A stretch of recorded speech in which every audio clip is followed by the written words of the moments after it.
إن الحمد لله نحمده ونستعينه ونستغفره ونعوذ بالله من شرور أنفسنا ومن سيئات أعمالنا من يهده الله فلا مضل له ومن يضلل فلا هادي له وأشهد أن لا إله إلا الله وأشهد أن محمدًا عبده ورسوله أما بعد فأعوذ بالله من الشيطان الرجيم بسم الله الرحمن الرحيم يا أيها الذين آمنوا اتقوا الله حق تقاته ولا تموتن إلا وأنتم مسلمون يا أيها الناس اتقوا ربكم الذي خلقكم من نفس واحدة وخلق منها زوجها وبث منهما رجالا كثيرا ونساء واتقوا الله الذي تساءلون به والأرحام إن الله كان عليكم رقيبا يا أيها الذين آمنوا اتقوا الله وقولوا قولا سديدا يصلح لكم أعمالكم ويغفر لكم ذنوبكم ومن يطع الله ورسوله فقد فاز فوزا عظيما. عن عمر بن الخطاب رضي الله عنه قال بينما نحن جلوس عند رسول الله صلى الله عليه وسلم ذات يوم إذ طلع علينا رجل شديد بياض الثياب شديد سواد الشعر لا يرى عليه أثر السفر ولا يعرفه منا حتى جلس إلى النبي صلى الله عليه وسلم فأسند ركبتيه إلى ركبتيه ووضع كفيه على فخذيه وقال يا محمد أخبرني عن الإسلام. فقال رسول الله صلى الله عليه وسلم الإسلام أن تشهد أن لا إله إلا الله وأن محمد رسول الله وتقيم الصلاة وتؤتي الزكاة وتصوم رمضان وتحج البيت إن استطعت إليه سبيلا. قال صدقت. فعجبنا له يسأله ويصدقه. قال فأخبرني عن الإيمان. قال أن تؤمن بالله وملائكته وكتبه ورسله واليوم الآخر وتؤمن بالقدر خيره وشره. قال صدقت إلى آخر الحديث. সমস্ত প্রশংসা সেই মহান রব্বুল আলামিনের জন্য যিনি আমাদেরকে পবিত্র জুমআর দিনে পবিত্র স্থান মসজিদে একত্রিত হওয়ার তৌফিক দান করেছেন। তার প্রশংসার জন্য আমরা সকলেই বলি আলহামদুলিল্লাহ। অতঃপর দরুদ ও সালাম বর্ষিত হোক নবিকুলের শিরোমণি তাজদারে মাদানী নবী মুহাম্মদুর রাসূলুল্লাহ সাল্লাল্লাহু আলাইহি ওয়াসাল্লামের উপর। আল্লাহুম্মা সাল্লি আলাইহি আল্লাহুম্মা বারিক আলাইহি আল্লাহুম্মা সাল্লি ওয়া সাল্লিম আলা নবিয়িনা মুহাম্মদ।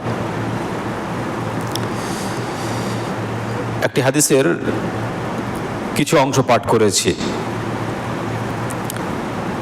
আসলে আমরা ইসলাম কি এটা অনেকেই জানি না বা অনেকেই জানার পরে ভুলে যায়। যদি জিজ্ঞাসা করা হয় যে প্রকৃত ইসলাম কি, ইসলাম কয়টা জিনিসের উপরে নির্ভরশীল, ইসলামের আসল যে বিষয় যে ব্যাপারে মুহাম্মদুর রাসূলুল্লাহ সাল্লাল্লাহু আলাইহি ওয়াসাল্লাম বলেছেন তার বর্ণনা কি, অনেক মানুষ জেনে ভুলে গেছে আর অনেক মানুষ জানে না। তো সেটা আমাদের স্মরণ করে নেওয়াটা একান্ত কর্তব্য হবে যেহেতু আমরা মুসলিম। ইনশাআল্লাহ কিছু দিনী ভাইয়ের ইচ্ছা যে মুহাম্মদুর রাসূলুল্লাহ সাল্লাল্লাহু আলাইহি ওয়াসাল্লামের জীবনী ধারাবাহিকভাবে আলোচনা হোক ইনশাআল্লাহ। সেটার ইচ্ছা আছে যে কয়েকটা জুমা পরে আল্লাহ রাসূল সাল্লাল্লাহু আলাইহি ওয়াসাল্লামের যে মূল জীবনী বিস্তারিত বললে শেষই হবে না, আমি মরে যাব তারপরে শেষ হবে না। তো মোটামুটি যেগুলো আমাদের প্রয়োজন আছে সেগুলো ইনশাআল্লাহ ধারাবাহিকভাবে আলোচনা করার চেষ্টা করব। যে হাদিসটা পাঠ করেছি, হাদিসটা উমর রাদিয়াল্লাহু আনহু তিনি বর্ণনা করছেন। তিনি বলছেন, বাইনামা নাহনু জুলুসুন ইনদা রাসূলিল্লাহ সাল্লাল্লাহু আলাইহি ওয়াসাল্লাম, আমরা আল্লাহ রাসূল সাল্লাল্লাহু আলাইহি ওয়াসাল্লামের কাছে বসেছিলাম। কে বলছেন? উমর রাদিয়াল্লাহু আনহু। উমরের নাম তো সবাই জানেন। উনি কত ন্যায়পরায়ণ শাসক ছিলেন, কত কঠোর ছিলেন ইসলামের দিক থেকে, এগুলো আমাদের সবার জানা আছে। সেই জন্য নামগুলো মনে রাখার চেষ্টা করবেন। উমর রাদিয়াল্লাহু আনহু তিনি বলছেন, বাইনামা নাহনু জুলুসুন ইনদা রাসূলিল্লাহ সাল্লাল্লাহু আলাইহি ওয়াসাল্লাম, আমরা আল্লাহ সাল্লাল্লাহু আলাইহি ওয়াসাল্লামের মজলিসে বসেছিলাম। আমাদের মজলিস কোথায়? যেখানে গাঁজাখড়ি কথা হয় সেখানে আমাদের মজলিস, যেখানে কোরআন হাদিসের কথা পাওয়া যায় না সেখানে আমাদের মজলিস, যেখানে গিল্লা গিবত হয় সেখানে আমাদের মজলিস, যেখানে বসে ইসলামের কিছু শেখা যায় না, ইসলাম থেকে আরও পিছিয়ে যাবে, সেই সব জায়গায় আমাদের মজলিস। আর সাহাবাদের মজলিস কোথায় ছিল? যেখান থেকে ইসলাম শিখতে পারবে। ওনারা জানতেন সব, তারপরেও আরও বেশি জানার জন্য সবসময় মুহাম্মদুর রাসূলুল্লাহ সাল্লাল্লাহু আলাইহি ওয়াসাল্লামের কাছেই বেশিরভাগ বসে থাকতেন, যদি কিছু একটা শিখতে পারি। তো উমর রাদিয়াল্লাহু আনহু বলছেন, আমরা সবাই বসেছিলাম কার কাছে? মুহাম্মদুর রাসূলুল্লাহ সাল্লাল্লাহু আলাইহি ওয়াসাল্লামের কাছে। ইয তালাআ আলাইনা রাজুলুন শাদীদু বায়াযিস সিয়াব, এমত অবস্থায় একজন ব্যক্তির আগমন ঘটল। শাদীদু বায়াযিস সিয়াব, তার জামা কাপড় ছিল সাদা ধবধবে। শাদীদু সাওয়াদিস শা'r, আর মাথার চুলগুলো ছিল কালো কুচকুচে। শাদীদু সাওয়াদিস শা'r, মাথার চুল ছিল খুব কালো আর জামাটা ছিল খুব সাদা। ওয়ালা ইয়ারিফুহু মিন্না, আমরা কেউ চিনি না যে লোকটা কে, এবং যেহেতু চিনি না তার মানে তিনি মুসাফির, কোনো জায়গা থেকে সফর করে এসেছেন। তো সফরের কোনো চিহ্ন তার শরীরে, তার কাপড়ে, তার চেহারাতে ছিল না। যদি আমরা কেউ আমাদের নিজের এলাকা ত্যাগ করে দূরে কোথাও যায়, তাহলে সাদা জামা পরে যদি যাই, তাহলে রাস্তায় চলতে গিয়ে সাদা জামাতে ময়লা লাগবে, চেহারাতে ধুলো লাগবে, চুল উস্কো খুস্কো হয়ে যাবে। মানে মানুষ দেখলে বুঝতে পারবে যে লোকটাকে চিনি না ঠিক, কিন্তু দূর জায়গা থেকে উনি সফর করে এখানে এসেছেন। তো যে ব্যক্তি এসেছেন ওখানে, যে মজলিসে সাহাবারা বসে আছেন, সাহাবারা বলছেন যে ওয়ালা ইয়ারিফুহু মিন্না, আমরা কেউ চিনি না। আর ওনার শরীরে, জামাতে, চেহারাতে কোনো জায়গায় সফরের কোনো চিহ্ন মাত্র নেই। হাত্তা জালাসা ইলা নবী সাল্লাল্লাহু আলাইহি ওয়াসাল্লাম ফাআসনাদা রুকবাতাইহি ইলা রুকবাতাই ওয়া ওয়াদাআ কাফাইহি আলা ফাখযাইহি, তিনি বসলেন, আল্লাহ সাল্লাল্লাহু আলাইহি ওয়াসাল্লামের হাঁটুর সঙ্গে হাঁটুকে মিলিয়ে দিলেন। ওয়াদাআ কাফাইহি আলা ফাখযাইহি, এবং সেই ব্যক্তির হাত দুটো আল্লাহ রাসূল সাল্লাল্লাহু আলাইহি ওয়াসাল্লামের উরু দেশে রানে রেখে দিলেন। তাহলে আল্লাহ সাল্লাল্লাহু আলাইহি ওয়াসাল্লামের হাঁটুর সঙ্গে হাঁটু মিলালেন, মানে নামাজের মতো বসেছিলেন আল্লাহ সাল্লাল্লাহু আলাইহি ওয়াসাল্লাম, আর সেই ব্যক্তিও ঠিক আল্লাহ রাসূলের সামনে ওই নামাজের মতোই বসলেন, হাঁটুর সঙ্গে হাঁটু ঠেকে গেল। আর আল্লাহ সাল্লাল্লাহু আলাইহি ওয়াসাল্লাম তার হাত দুটোকে কি করলেন? আল্লাহ রাসূলের জাঙে ওই ব্যক্তি রেখে দিলেন। এবং তারপরে তিনি বললেন, ওয়াকালা ইয়া মুহাম্মদ, হে মুহাম্মদ সাল্লাল্লাহু আলাইহি ওয়াসাল্লাম, আখবিরনি আনিল ইসলাম, আপনি ইসলাম কি, ইসলামের ডেফিনেশন কি, ইসলামটা বলুন আমাকে। এর আগের কথাগুলো একটু বলে নিই, ইসলাম সম্পর্কে পরে বলি। তো যিনি এসেছিলেন, সময় যেহেতু সংক্ষিপ্ত তাই একটু এর ব্যাখ্যাটা করে দিই। যিনি এসেছিলেন তিনি অন্য কোনো ব্যক্তি নন, তিনি হচ্ছেন জিবরিল আলাইহিস সালাতু ওয়াস সালাম। কে এসেছিলেন? জিবরিল আলাইহিস সালাতু ওয়াস সালাম স্বয়ং সাহাবাদের মজলিসে, যে মজলিসে মুহাম্মদুর রাসূলুল্লাহ সাল্লাল্লাহু আলাইহি ওয়াসাল্লাম উপস্থিত আছেন, তার বরকতে যেহেতু ওয়াহি নিয়ে আসেন জিবরিল, যে কোনো সময় মুহাম্মদ রাসূলুল্লাহ সাল্লাল্লাহু আলাইহি ওয়াসাল্লামের কাছে আসতেন। সাহাবারা দেখলেন যে একজন ব্যক্তি এসেছে, তো সেই ব্যক্তিটা অন্য কেউ না, জিবরিল আলাইহিস সালাতু ওয়াস সালাম। কিন্তু সাহাবাদের কাছে খবর ছিল না যে ইনি জিবরিল। জিবরিল আলাইহিস সালাতু ওয়াস সালাম তিনি আল্লাহ সাল্লাল্লাহু আলাইহি ওয়াসাল্লামের কাছে কয়েক রকম ভাবে আসতেন। এক, মানুষের রূপ ধারণ করে ওয়াহি নিয়ে আসতেন, মানুষের রূপ ধারণ করে নিয়ে আসতেন। একজন সাহাবী ছিলেন খুবই সুন্দর, দাহিয়া কালবি নামক একজন সাহাবী, তার রূপ ধারণ করে মুহাম্মদুর রাসূলুল্লাহ সাল্লাল্লাহু আলাইহি ওয়াসাল্লামের কাছে আসতেন জিবরিল আলাইহিস সালাতু ওয়াস সালাম। আর আরেক রকম ভাবে ওয়াহি হতো, আল্লাহ রাসূল দেখতে পেতেন না কিছু, কিন্তু একটা ঘন্টার আওয়াজ হতো, ওই ঘন্টার আওয়াজে মুহাম্মদুর রাসূলুল্লাহ সাল্লাল্লাহু আলাইহি ওয়াসাল্লামের উপর যে ওয়াহি করার সেই ওয়াহি করে চলে যেতেন। আর মুহাম্মদুর রাসূলুল্লাহ সাল্লাল্লাহু আলাইহি ওয়াসাল্লাম সরাসরি জিবরিল আলাইহিস সালাতু ওয়াস সালামকে তার জীবনে দেখেছেন মাত্র 2 বার। কয়বার? এগুলো মনে রাখবেন। আল্লাহ রাসূল সাল্লাল্লাহু আলাইহি ওয়াসাল্লাম জিবরিলকে সরাসরি তার যে গঠন, সেই গঠন দেখেছেন কবার? 2 বার। যখন আল্লাহ সাল্লাল্লাহু আলাইহি ওয়াসাল্লাম গারে হিরাতে ছিলেন, ইবাদতে মগ্ন ছিলেন, তখন একবার মুহাম্মদুর রাসূলুল্লাহ সাল্লাল্লাহু আলাইহি ওয়াসাল্লাম জিবরিল আলাইহিস সালাতু ওয়াস সালামকে দেখেছিলেন। তিনি আকাশের মাঝখানে কুরসিতে বসেছিলেন, বিশাল দেহ, 600 খানা ডানা। জিবরিল আলাইহিস সালাতু ওয়াস সালামের ডানা কটা? 600টা, এবং প্রত্যেকটা ডানাতে মণিমুক্তা ঝলমল করছিল। মুহাম্মদ রাসূলুল্লাহ সাল্লাল্লাহু আলাইহি ওয়াসাল্লাম আতঙ্কিত হয়ে গিয়েছিলেন, ঘামতে লেগেছিলেন হঠাৎ করে। সেই সময়তেই সূরা আলাকের 5টা আয়াত প্রথম নাজিল হয়েছিল। মুহাম্মদ রাসূলুল্লাহ সাল্লাল্লাহু আলাইহি ওয়াসাল্লাম বাড়ি যেয়ে বললেন যে জাম্মিলুনি জাম্মিলুনি, আমাকে চাদর দিয়ে, কম্বল দিয়ে আমাকে ঢেকে দাও। হঠাৎ করে দেখেছেন, আতঙ্কিত হয়ে গেছেন। আরেকবার মুহাম্মদ রাসূলুল্লাহ সাল্লাল্লাহু আলাইহি ওয়াসাল্লাম জিবরিলকে তার আসল গঠনে দেখেছিলেন মেরাজের রাত্রিতে। কোথায় দেখেছিলেন? ওয়ালাকাদ রাআহু নাজলাতান উখরা, এবং তিনি দ্বিতীয়বার জিবরিলকে দেখেছিলেন ইনদা সিদরাতিল মুনতাহা। মুনতাহা সিদরা নামক গাছ, যে কুল বৃক্ষ আছে, একটা কুল গাছ আছে, সেই গাছের কাছে মুহাম্মদ রাসূলুল্লাহ সাল্লাল্লাহু আলাইহি ওয়াসাল্লামকে জিবরিলকে তার আসল গঠনে দেখেছিলেন।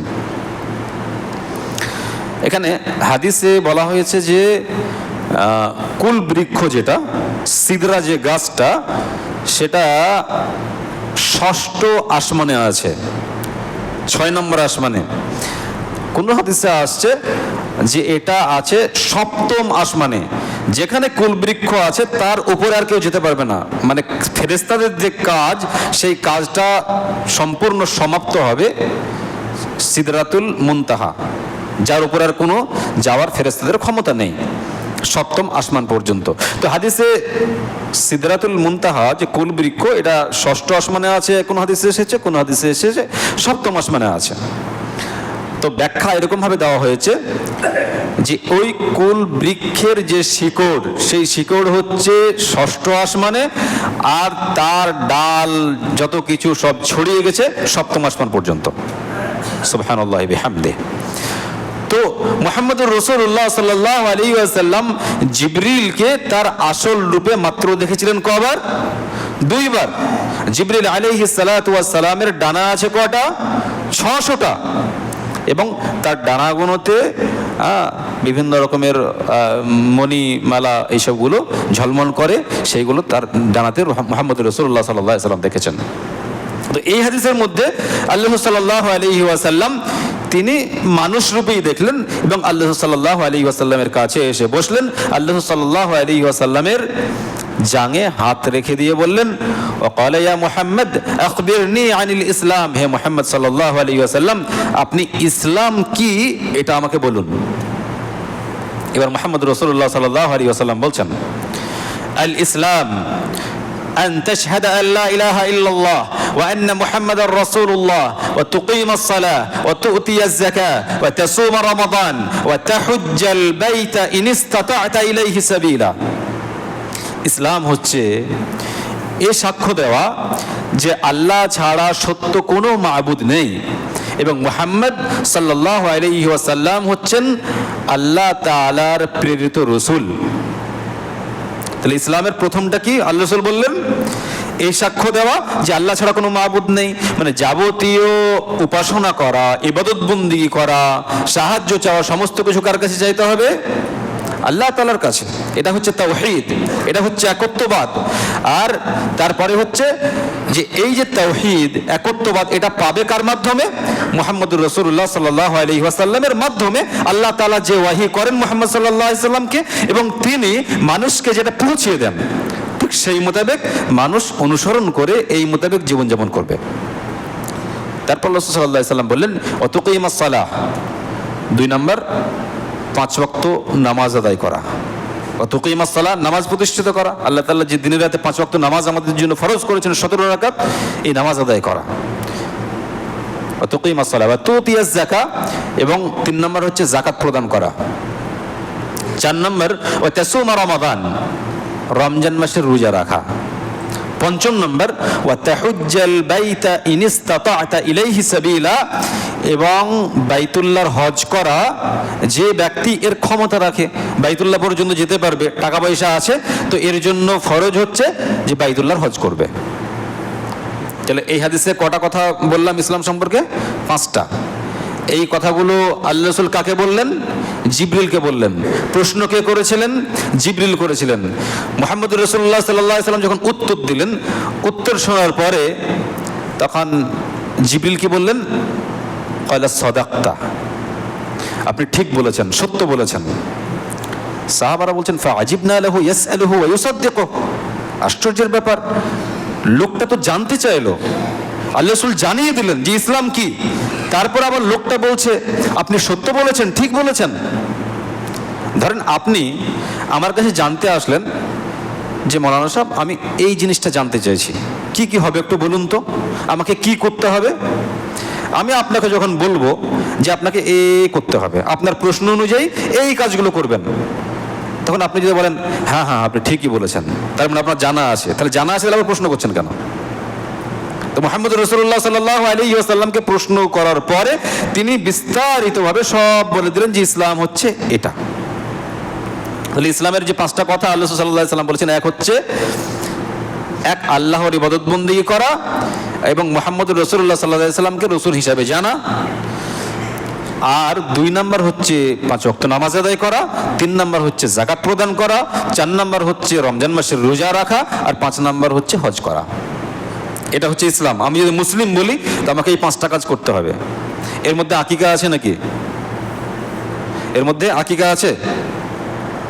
অনেক মানুষকে দেখা যায় যে 5 ওয়াক্ত নামাজ অনেক দূর কি বাত হ্যায়, জুম্মার নামাজটা পড়ে না, কিন্তু আর মাথায় একটা চাপ আছে, বোঝা আছে যে আমার আকিকা হয়নি, আমার ছেলের আকিকা হয়নি, আমার স্ত্রীর হয়নি, আমার মেয়ের হয়নি, আছে না? বেচারা খুব কষ্ট করে করে টাকা গুছিয়ে গুছিয়ে তিনি একটা সময় যখন পশু কেনার, ছাগল কেনার তৌফিক হয়, শক্তি হয়, তখন বলে যে আমি এবার আকিকাটা করব।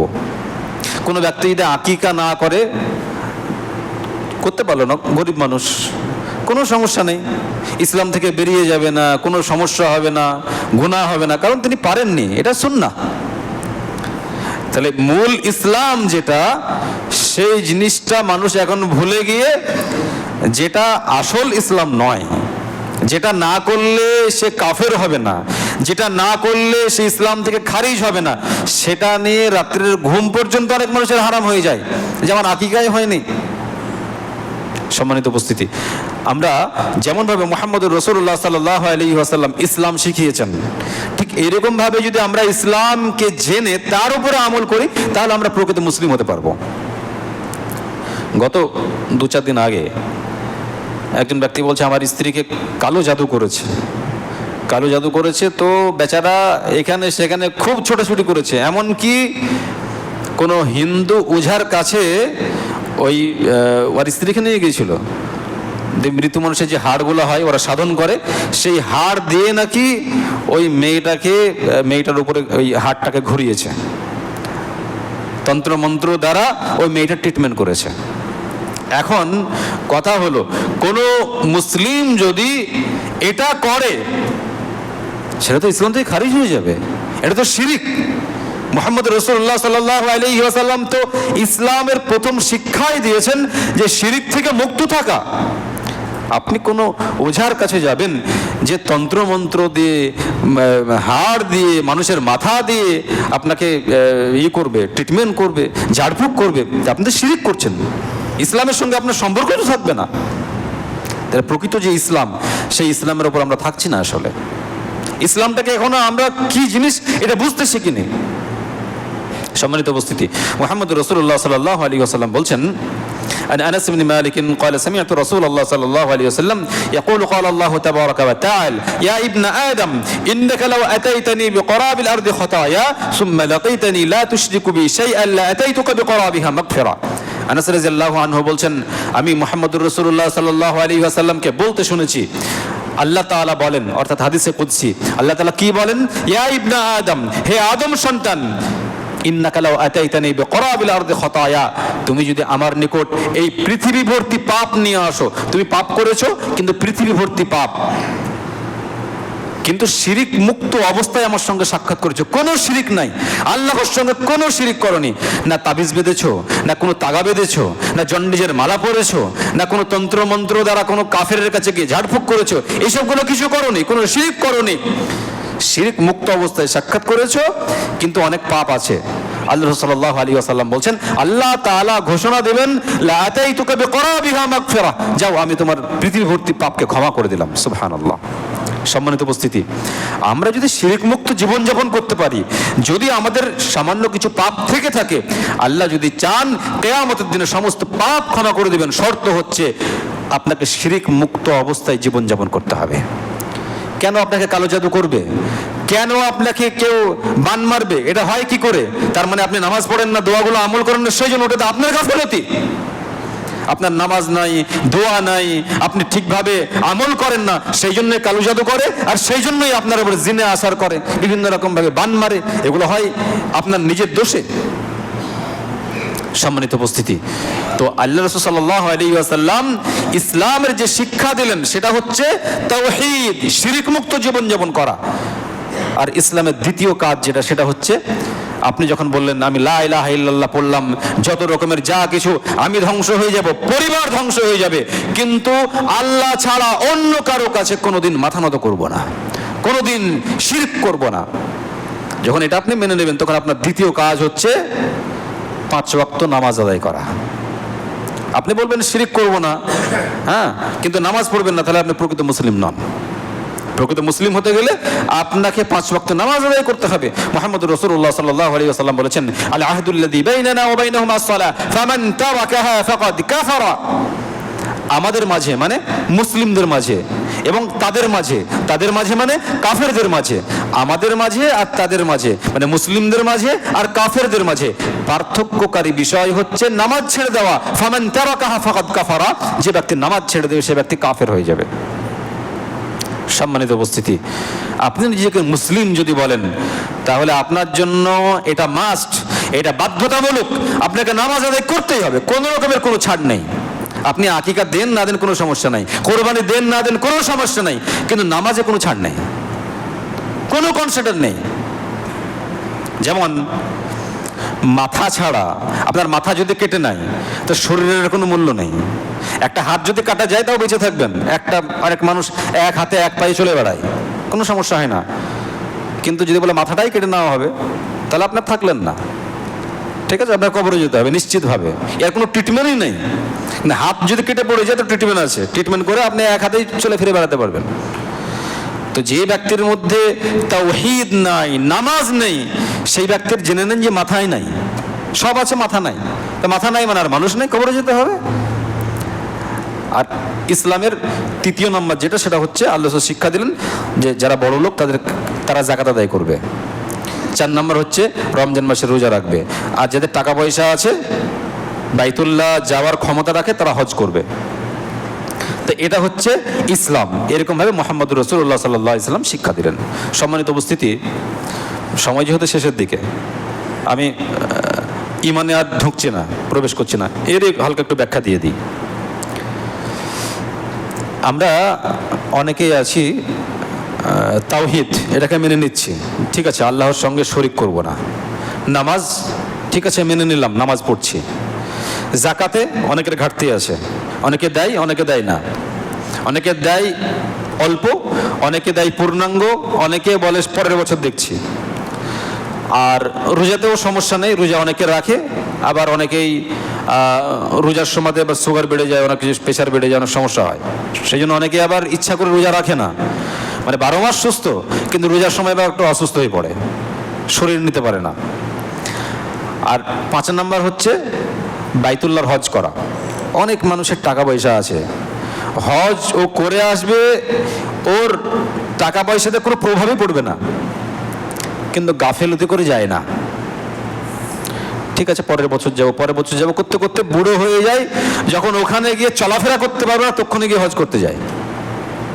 সম্মানিত উপস্থিতি, যাদের টাকা আছে তাদের জন্য এটা ওয়াজিব যে সেই ব্যক্তি সুস্থ থাকা অবস্থায় হজের যে নিয়ম কানুন আছে সমস্ত নিয়ম কানুনকে আয়ত্ত করে ইমিডিয়েট হজ করা। হজ বুড়ো মানুষের জন্য নয়, হজ হচ্ছে যুবকদের জন্য, যাদের শক্তি আছে তাদের জন্য। ওইখানে ওই রৌদ্রে আপনার দৌড়ে বেড়ানো 4টেখানা কথা নয়। যারা হজ করতে গেছেন তারা জানেন যে কত কষ্টের। আর যেসব বয়স্ক মানুষরা হজ করে এসেছেন তারা বলেছেন যে হজটা আরো আগে করতে হতো। আমরা যখন ছেলে মানুষ ছিলাম, আমাদের শরীর যখন ভালো ছিল তখন হজটা করতে হতো। এখন বয়সকালে হজ করেছি ঠিক, কিন্তু অনেক কিছু করতে পারিনি, দৌড়াদৌড়ি করা, অনেক কিছু কাজ করা। শুধু সৌদি আরব গেলেই তো হজ হয়ে যায় না, অনেক কাজ আছে, সেসব কাজগুলো করতে হয়।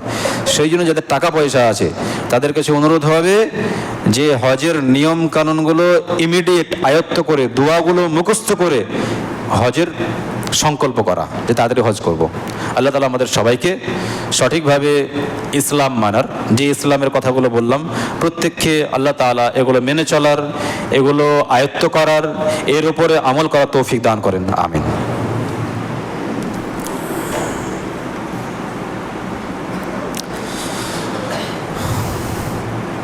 আলহামদুলিল্লাহ রাব্বিল আলামিন والصلاة والسلام على رسوله محمد وعلى آله وأصحابه أجمعين। সম্মানিত উপস্থিতি, গত কয়েকদিন আগে গাজার একটা ভিডিও দেখলাম ফিলিস্তিনের, খুব মর্মান্তিক ভিডিও। বিশেষ করে যাদের মধ্যে রহম আছে, দয়া আছে, তারা এই ভিডিও দেখে স্থির থাকতে পারবে না। কিছু করতে না পারলেও কমসে কম তাদের জন্য দোয়া করবে। অনেক ট্রাক খাবার গেছে ওখানে, ফিলিস্তিনিদের জন্য খাবার গেছে। ওখানকার ইহুদি শয়তানরা ট্রাকের খাবারগুলো ভিতরে ঢুকতে দেয়নি, বাইরেই পচে নষ্ট হয়ে গেছে। লক্ষ লক্ষ মানুষ না খেয়ে তারা ত্রাহি ত্রাহি করছে, একটু পানির জন্য ছটফট করছে।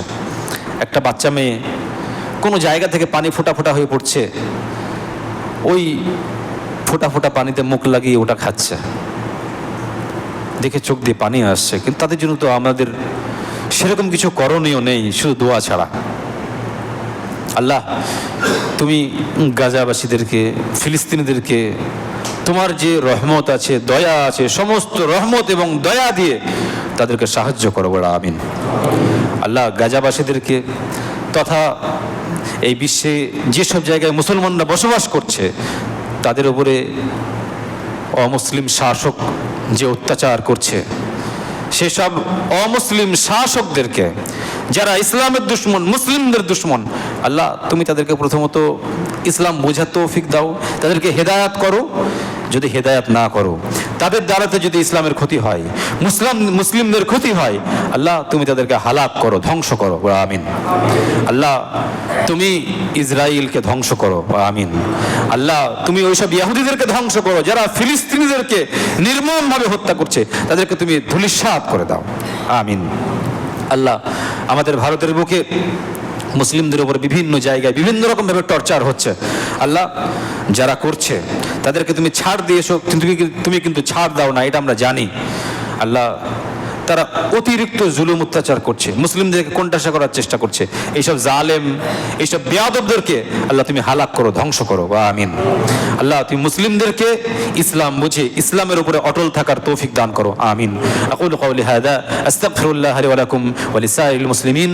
ওয়াসসালামু আলাইকুম ওয়া রাহমাতুল্লাহি ওয়া বারাকাতুহু।